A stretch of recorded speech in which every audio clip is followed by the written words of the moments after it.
ये बड़ा मुश्किल वक्त आ गया है कि 16 लाख की आर्मी है, आपके पास 6 लाख है। नो अमाउंट ऑफ जज्बा विल सेव अस। और डिप्लोमेसी जो अरब कर रहे हैं और ईरान कर रहे हैं, इंडिया उसको मान नहीं रहा, तो सूरत हाल परेशान से परेशान कुन होती जा रही है। क्या है और कब चल जाता हमारा रडार, कब तक इसको कब पिक करता है इसको ड्रोन? अब टेक्नोलॉजी ड्रोन की है, इंडिया के पास वो काफ़ी अच्छी टेक्नोलॉजी है जो उन्होंने इजराइल से ली हुई है, और उसमें हेरॉन और हार्पी ड्रोन्स जो हैं वो शामिल हैं। और हार्पी ड्रोन जो है स्पेशली वो बहुत पोटेंट किस्म का ड्रोन है जो कि लॉयटर कर सकता है काफ़ी देर तक। वो आप उनको पेंट नहीं कर सकते जो बहुत कम स्पीड पे हों। सर आपको मेरी आवाज़ आ रही है? उनकी स्पीड वेरी कर सकती है रडार्स के मुताबिक, लेकिन जनरली कम स्पीड वाले और छोटे क्रॉस सेक्शन वाले जितने भी ऑब्जेक्ट्स होते हैं उनको रडार नहीं। आसिम मुनीर की जिम्मेदारी है, बिकॉज ये मामलात उसने शुरू किए और अब उसके अंदर हिम्मत नहीं है कि वो जवाब दे सके। और हिंदुस्तान के पास इससे आगे भी जो है वो मौजूद पृथ्वी और अग्नि मिसाइल्स मौजूद हैं, और हिंदुस्तान के पास S-400 मिसाइल डिफेंस सिस्टम फेंक दे। और यहाँ पे हमारे फौजी कमांडर आसिम मुनीर साहब अमन के लिए जो है वो नवाज शरीफ के पैर। ये छोटा सा वीडियो आगे आप पूरा वीडियो देखेंगे। युद्ध विराम हो चुका है, डोनाल्ड ट्रंप ने मध्यस्थता कराई है और पाकिस्तान की तरफ से इनिशिएटिव लिया गया था, पाकिस्तान की तरफ से प्रयास किया जा रहा था किसी तरीके से ये जो क्लैशेस हो रहे हैं, जो इंडियन आर्मी ने तबाही मचा दी थी पाकिस्तान के एयर बेस, पाकिस्तान के हर एक शहर में ऐसी तबाही मचाई है, और उसका रिप्लाई पाकिस्तान की फौज नहीं दे रही थी, पाकिस्तान के सोशल मीडिया अकाउंट दे रहे थे फेक नैरेटिव सेट करके। वीडियो के लास्ट में बताऊंगा क्या मिला भारत को और किस तरीके से भारत एग्री हुआ ये सीज फायर पर। पहले पूरा वीडियो देखते हैं, प्लीज चैनल को सब्सक्राइब करेगा। Leadership job is to look into the future. जी आज जो हुआ है, this should rattle all of अस।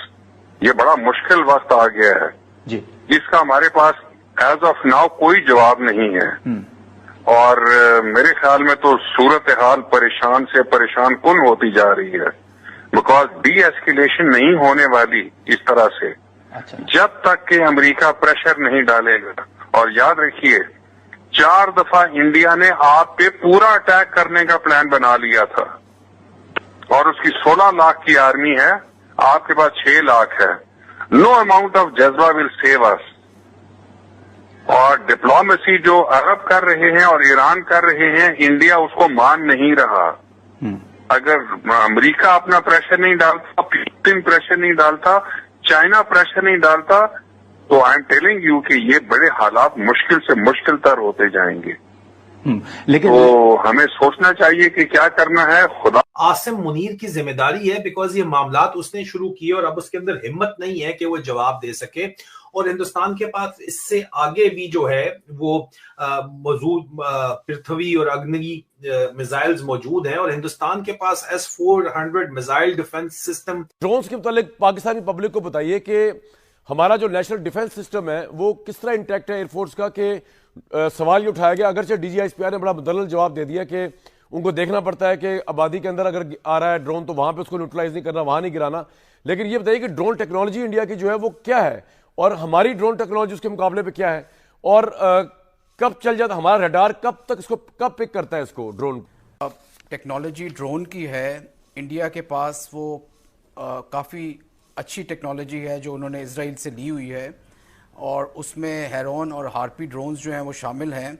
और हार्पी ड्रोन जो है स्पेशली वो बहुत पोटेंट किस्म का ड्रोन है जो कि लॉयटर कर सकता है काफ़ी देर तक, और suppression of enemy air defence में इस्तेमाल होता है। जी जी, यानी कि वो जो है उसकी कम से कम वो फ्रीक्वेंसीज वो पकड़ सकता है, और एनिमी एयर डिफेंस को नुकसान भी पहुंचा सकता है। आज जितने भी होते हैं आपके, चाहे वो एयरबोर्न रडार्स हों चाहे वो ग्राउंड पे हों, 2 चीज़ें, जिस तरह एक तो जिसका क्रॉस सेक्शन कम हो, जिस तरह आप कहते हैं कि स्टेल्थ एयरक्राफ्ट है, वो स्टेल्थ जो एयरक्राफ्ट होता है वो सिर्फ ये नहीं होता कि उसके ऊपर कोई स्टेल्थ पेंट हुआ होता है, बल्कि उसका जो क्रॉस सेक्शन होता है वो इतना कम होता है कि वो रडार रेस को वापस नहीं जाने देता, और वो उसका जो क्रॉस सेक्शन होता है बहुत छोटा नजर आता है। सर मुझे एक दो सवाल आते हैं इस पे, एट टाइम्स नजर ही नहीं आता। ये जो पाकिस्तान में जो ड्रोन्स हैं उनका क्रॉस सेक्शन बहुत छोटा होता है, प्लस उसकी स्लो स्पीड की वजह से ठीक है सर, वो उसको रिजेक्ट कर दिया जाता है। डॉपलर एक इफेक्ट होता है। ये मुझे बताइए कि डीजी साहब भी कह रहे थे और तो उसकी वजह से वो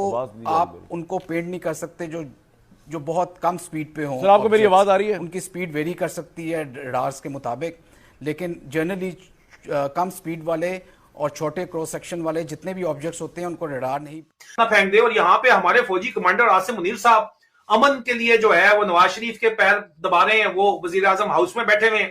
कारगिल में भी यही काम किया गया था, आपको अच्छे तरीके से पता है। हिंदुस्तान कह रहा था कि घुसपैठी है, और हमने बाद में जो है नवाज शरीफ को क्लिंटन के पास बिठा के जो है अपनी लाशें तक अबेंडन कर दी। और करनाल कप्तान शेर खान की जो साइटेशन थी निशाने हैदर की, वो इंडियन कमांडिंग ऑफिसर ने कर्नल ने लिख के भेजी थी।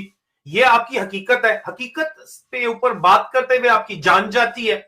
आप कहते हैं नहीं इसके ऊपर हमने बात नहीं करनी। अगर इसके ऊपर आपने बात नहीं करनी, सच नहीं आपने बोलना, तो सूरत अल-माइदा के अंदर, मैं आसिम मुनीर की तरह कोट नहीं कर रहा कुरान को, सूरत अल-माइदा में अल्लाह पाक ने हुक्म दिया है कि किसी कौम की दुश्मनी में झूठी गवाही मत दो। हम क्यों झूठी गवाही दें? हम तो सच बोलेंगे। जो भी किया आसिम मुनीर ने करवाया, कौम उसके साथ नहीं खड़ी हुई है, और आसिम मुनीर को ही अकेले भुगतना चाहिए। और आसिम मुनीर को गिरफ्तार करके उसके ऊपर तमाम तर इंसानी हकूक की खिलाफ वर्जियों और कौम के खिलाफ उसने जो कुछ किया, आर्टिकल 6 के मुकदमात उसके और उसके हवालियों के खिलाफ चलने चाहिए। मैं तो हर प्लेटफॉर्म पे जाके बात करूंगा, किसी को अच्छी लगती है तो ना लगे। मैं तो कहूंगा कि इसके ऊपर जो है अमेरिका के अंदर भी पाबंदियां जो आ रही हैं वो लगनी चाहिए पाकिस्तान डेमोक्रेसी एक्ट की। हिंदुस्तान को भी चाहिए कि वो जाए और इनके ऊपर पाबंदियां लगवाए। क्यों ये हमारे सरों के ऊपर मुसल्लत बैठे रहे? हमें ये आसिम मुनीर, मैं फिर आपको कहता हूं कि आसिम मुनीर पाकिस्तान नहीं है, खुदा का वास्ता है, इस बात को समझें। पाकिस्तान की अवाम पाकिस्तान है। पाकिस्तान की अवाम को हमेशा से धोखा दिया गया है, और अब ये दोबारा ये ड्रामा मजीद नहीं चल सकता। और मे भी सारे ये बात ना समझते हो, लेकिन मेजॉरिटी पाकिस्तान की, खसूसी तौर पर नौजवान, ये बात समझते हैं।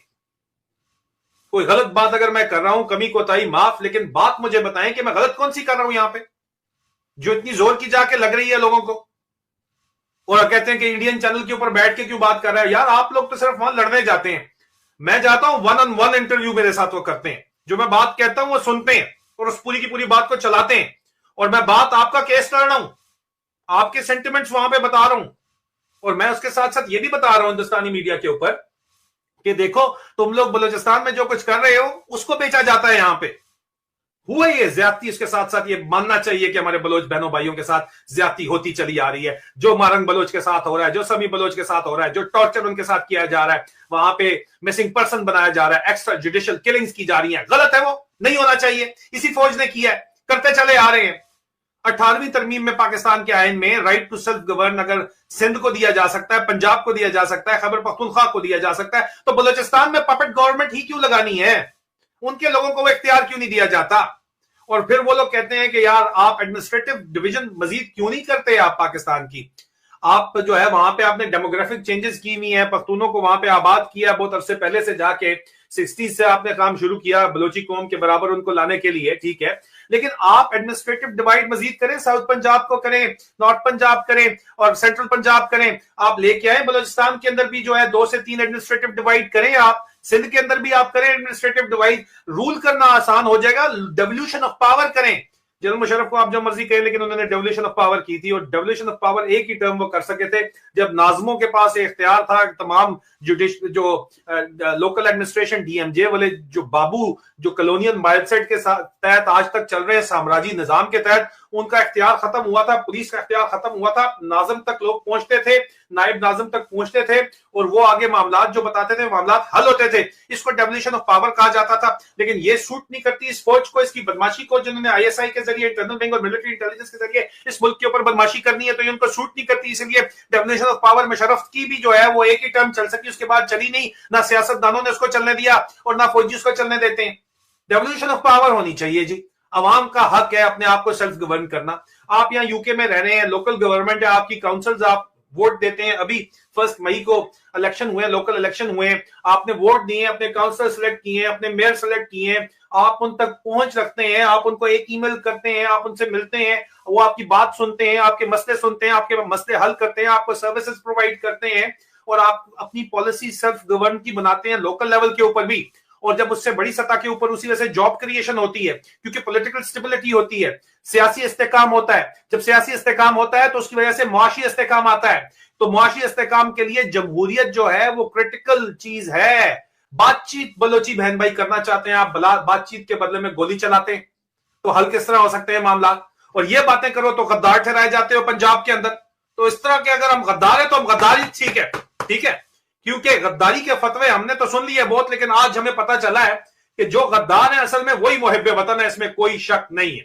बहुत बहुत शुक्रिया। बहुत शुक्रिया आपने ज्वाइन किया। और ये जो पाक भारत जंग इस वक्त लगी हुई है उसमें हमारी दुआएं पाकिस्तान के साथ, आपके साथ, उन तमाम मुखलिसीन के साथ हैं जो पाकिस्तान के साथ खड़े हैं। तो दोस्तों ये वीडियो यहाँ पर होता है खत्म। आपने देखा वीडियो के स्टार्ट में मैंने पाकिस्तानी रिटायर्ड एयरफोर्स के एक जो पर्सन थे उनका क्लिप लगाया हुआ था, उन्होंने कल मीडिया में बोला किस तरीके से ये जो इंडिया है बिल्कुल लीथल अटैक कर रहा है पाकिस्तान के एयरबेस पर। सपोज अगर ये वॉर बढ़ती तो पाकिस्तान के एयरबेस डिस्ट्रॉय कर दिए थे हमने, धीरे धीरे करके हम पाकिस्तान की आर्मी पे ही अटैक करते, पाकिस्तान के टेररिस्ट पर अटैक करते। इसके अलावा अगर इक्का दुक्का, एक तो इतनी ज्यादा डेंस आबादी है दोनों देशों में, और पाकिस्तान में स्पेशली भारत से ज्यादा डेंस आबादी है पंजाब प्रोविजन में, अगर भारत पाकिस्तान के आतंकवादियों पर अटैक करते हैं तो उसके आजू बाजू एक दो सिविलियन भी मरेंगे, उनके घर भी चपेट में आएंगे, तो वो सिविलियन मरते ही हैं। ये बात आप माने ना माने, क्योंकि एक तो ये लोग क्या है, जो आतंकवादी लोग हैं, ये चूहे, ये जाकर ऐसी आबादी के बीच में छुपेंगे कि भारत का एक मोटो सेट है कि भारत सिविलियन पर अटैक नहीं करेगा, बट उसके लपेटे में वो भी मारे जाते हैं। लेकिन भारत ने बहुत कुछ अचीव किया। पहली बात तो ये है कि इस जितना भी अभी तक 2-3 दिन की वॉर हुई है इसमें भारत ने राफेल यूज ही नहीं किया। ये भी आप माने ना माने, पाकिस्तान ने भारत के 6-7 राफेल, और पता नहीं क्या उनके सोशल मीडिया में कितना चला कि राफेल, S-400 प्लस ब्रह्मोस सब डिस्ट्रॉय कर दिया। बट हकीकत ये है कि वहां का एयर डिफेंस सिस्टम हमारे ड्रोन को भी ट्रैक नहीं कर पा रहा था। हमारे ड्रोन ने, आप सोचें कि भारत ने कितने मतलब मजे लिए इस वॉर में कि रावलपिंडी स्टेडियम का जो पवेलियन आगे का होता है उसको डिस्ट्रॉय किया, अंदर जाके धमाका नहीं किया है, एक मैसेज दिया कि हम कुछ भी कर सकते हैं। आप समझ रहे हो, मतलब ऐसे ऐसे जगह जाके इन्होंने ड्रोन से हमले किए हैं कि एक मैसेज है कि भाई हम कुछ भी कर सकते हैं अगर तुम सही नहीं हुए तो बहुत बड़ी अचीवमेंट है ये। और मेरे हिसाब से थोड़ा सा युद्ध विराम हर्ट कर रहा है, बट क्या कर सकते हो, अब हम बंधे हुए हैं एक वर्ल्ड के, मतलब दुनिया में जैसे अमेरिका एक प्रकार से दादा है दुनिया का, लेकिन हम एग्री हुए कि अगर इन फ्यूचर भविष्य में भारत पर पाकिस्तान का कोई भी आतंकवादी अटैक होता है तो फिर ये उसको एक वॉर की तरह लिया जाएगा, मतलब फिर से युद्ध ही माना जाएगा, शुरुआत सीज फायर वॉल्यूशन टूट जाएगा। पाकिस्तान ने प्रयास किया, पाकिस्तान ने मतलब 1-2 दिन में ही घुटने टेक दिए, तो एक प्रकार से ये पाकिस्तान के लिए झटका है। पाकिस्तान की जनता जो सोशल मीडिया पर पुराने वीडियो डाल के पुराने क्लेम्स फेक क्लेम कर करके ये वो फलाना ठिकाना, तो वो लोग तो ये हकीकत में कई बार कर चुके हैं। उनके हिसाब से तो वो 1971 भी जीते, उनके हिसाब से 1965 भी जीते हैं, करगिल में भी जीते हैं, तो वो लोग तो उनके लिए तो यही खुशियां हैं। बट रियलिटी में तो इंडियन आर्मी ने फाड़ दिया। पाकिस्तान ने इंडिया में किसी एयरबेस पर अटैक किया, पाकिस्तान ने किसी इंडिया में कोई बड़ी सिटी में अटैक किया कोई घुस के, जैसे कि भारत ने रावलपिंडी, कराची और लाहौर सब सिटी में हमला किया। पाकिस्तान ने किस सिटी में हमला किया, जो बॉर्डर से लगे हुए हैं, जहां पर इन्होंने बहुत सारे ड्रोन भेजे। हमारा S-400 एक बार में 72 ड्रोन को गिराता है, तो मान लीजिए 500 एक साथ भेजे तो कुछ ड्रोन घुस गए, तो उनको हम मतलब अपने एयर डिफेंस सिस्टम से नहीं गिरा पाए, तो वो यहां पर आए, वही किए हैं उन्होंने जो नुकसान पहुंचाया, बाकी किसी ने नुकसान नहीं पहुंचाया। तो एक प्रकार से एक बहुत बड़ी भारत के लिए विक्ट्री है। But as a common Indian हमारे लिए एक दुख का माहौल इसलिए है क्योंकि हम नहीं चाहते थे ये सीज फायर हो। एज अ कॉमन इंडियन हम ये नहीं चाहते थे सीज फायर हो, ये युद्ध चलना चाहिए था। सीरियसली, युद्ध किसी चीज का नतीजा नहीं है, युद्ध से बहुत नुकसान होता है। देखिए जो बॉर्डर स्टेट है वहां के लोग तो बेचारे डेफिनेटली दोनों साइड के टेंशन में थे कि यार कब कहां से कौन सा बम गिर जाए। बट ये हमारे लिए थोड़ा सा एक युद्ध विराम झटका है, क्योंकि ये युद्ध लंबा खिस्सा तो पाकिस्तान को एक लंबा मैसेज जाता कि यार इंडिया के किसी भी एक नागरिक को मारेंगे हम तो युद्ध हो जाएगा। बट इसी शर्त पर युद्ध रुका है कि इन फ्यूचर अगर जम्मू कश्मीर में या इंडिया में कहीं पर भी टेररिस्ट अटैक होता है तो पाकिस्तान को जो मैसेज है वो क्लियर कट है कि फिर से युद्ध हो जाएगा। देखते हैं क्या होता है और क्या इनिशियल रिपोर्ट्स आती है, क्या का कितना नुकसान हुआ, वो तो आने वाले समय में पता चल जाएगा। जिस हिसाब से उन्होंने 6 राफेल, ब्रह्मोस, S-400 और ना जाने क्या क्या चीजें की थी। हालांकि मैं बताना चाहता हूं एक चीज बस थोड़ा सा मुझे सही नहीं लगी। इंडियन मीडिया ने जो 2 दिन पहले कुछ मीडिया सोर्सेज ने, मतलब स्पेशली 3-4 चैनल जिन्होंने कुछ बोला कि कराची पे यहाँ ये हो गया या 200 किलोमीटर भारतीय सेना अंदर घुस गई। भाई सेना यूज ही नहीं हुई है, टोटल काम ड्रोन और मिसाइल से ही कर दिया है। मतलब आप समझ रहे हो इतनी आसानी से हमने उनको, भारत की एक चीज है एडवांस टेक्नोलॉजी का, एक हमें एक ट्रायल मिल गया कि हम तो बिना सेना के यूज करे ही, बिना सेना की यूज करी, मतलब अंदर सेना घुसेड़े ही उनके काम तमाम कर सकते हैं। तो ये एक चीज अच्छी रही। आपको क्या कहना है इस टॉपिक के बारे में? कमेंट अपनी राय दें।